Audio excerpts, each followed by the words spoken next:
ایک نیک عمل کب نیک نہیں رہتا؟ کبھی سوچا ہے کہ ایک اچھا کام، ایک نیکی کس وقت اپنی اچھائی کھو دیتی ہے؟ آج ہم قرآن کی ایک بہت ہی گہری تمثیل یعنی بنجر چٹان کی تمثیل کا جائزہ لیں گے، جو ہمیں خیرات اور اس کے پیچھے چھپی نیت کے بارے میں بہت کچھ سکھاتی ہے۔ دیکھنے میں تو یہ بڑا سیدھا سا سوال لگتا ہے نا، لیکن قرآن کے مطابق اس کا جواب اتنا سادہ نہیں۔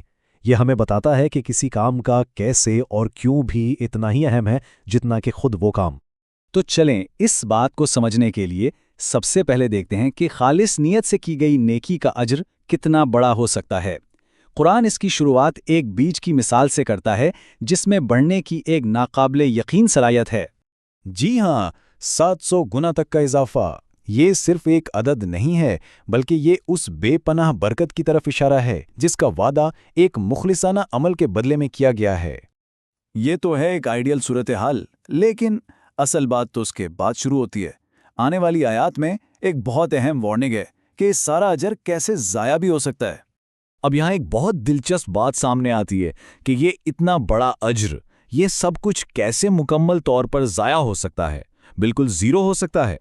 قرآن دو خاص کاموں کی نشاندہی کرتا ہے جو آپ کے صدقے اور خیرات کو بالکل بے اثر کر دیتے ہیں۔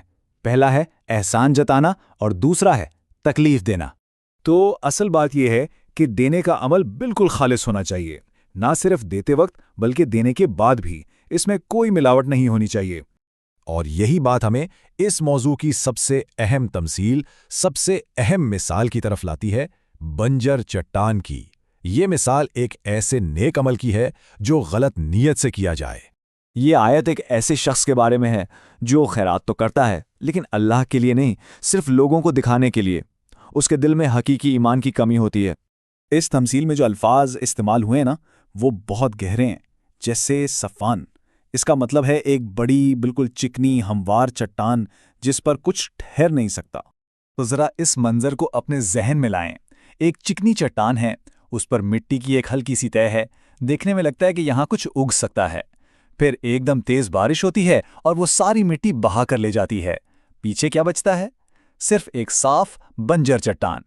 بالکل اسی طرح جس طرح اس صاف چٹان سے کوئی فصل نہیں اگ سکتی، دکھاوے کے لیے کی گئی نیکی کا بھی آخرت میں کوئی اجر نہیں ملتا، ساری محنت بیکار۔ اب ذرا اس فرق کو دیکھیں، ایک طرف جو نظر آ رہا تھا اور دوسری طرف جو حقیقت تھی۔ جو زرخیز مٹی لگ رہی تھی وہ دراصل پتلی سی دھول تھی، اور جو بارش زندگی بخش ہونی چاہیے تھی وہ سب کچھ دھو کر لے گئی۔ نتیجہ کثیر فصل کی جگہ ایک صاف چٹان۔ اب ایک اور مثال دیکھتے ہیں جو شاید اس سے بھی زیادہ دل دہلا دینے والی ہے۔ یہ اس نقصان کے ذاتی اثرات کو ظاہر کرتی ہے۔ قرآن ایک بہت ہی گہرا سوال پوچھتا ہے۔ ذرا سوچئے، کیا کوئی یہ چاہے گا کہ اس کی زندگی بھر کی کمائی، اس کی ساری محنت ٹھیک اس وقت تباہ ہو جائے جب اسے اس کی سب سے زیادہ ضرورت ہو؟ تصور کریں ایک ہرے بھرے خوبصورت باغ کا، کھجوریں ہیں، انگور کی بیلیں ہیں، یعنی زندگی بھر کی محنت کا پھل۔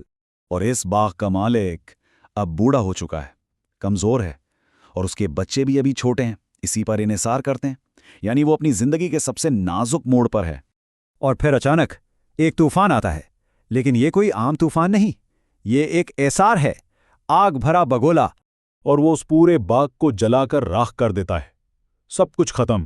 یہ مثال ان اعمال کی ہے جو دکھاوے کی وجہ سے ضائع ہو گئے، اور جب حساب کا دن آیا تو ان سے کوئی فائدہ نہ ہوا۔ تو اتنی سخت مثالوں کے بعد سوال یہ اٹھتا ہے کہ پھر صحیح طریقہ کیا ہے؟ کون سی چیز ہے جو ایک نیک عمل کو واقعی باقی رکھتی ہے، اسے دیرپا بناتی ہے؟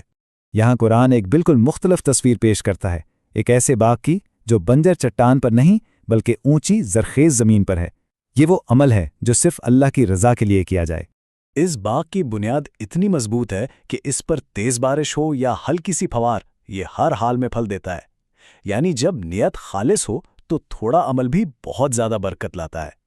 تو آخر میں یہ تمثیلیں ہم سب کو سوچنے پر مجبور کرتی ہیں۔ ہمارے نیک اعمال کی بنیاد کیا ہے؟ کیا وہ زرخیز مٹی ہے جس میں گہری جڑیں ہیں، یا صرف ایک چکنی چٹان پر پڑی ہوئی مٹی کی ایک پتلی سی تہ؟ کیونکہ اصل قدر اسی پوشیدہ بنیاد یعنی نیت میں ہی چھپی ہے۔